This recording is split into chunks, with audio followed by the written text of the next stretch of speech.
இங்க ஒரே ஊரை சேர்ந்த பொண்ணையும் பையனையும் பாத்ரூம்குள்ள போட்டு அடைச்சு வச்சிடறாங்க.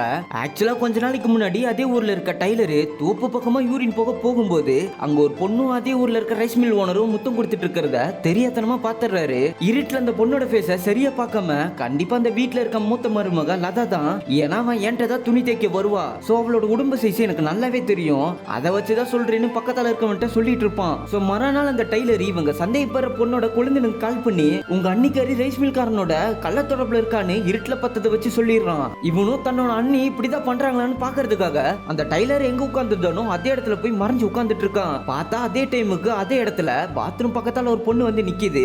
ஆனா இவனுக்கு அந்த பொண்ணோட ஃபேஸ் சரியா தெரியவே இல்ல.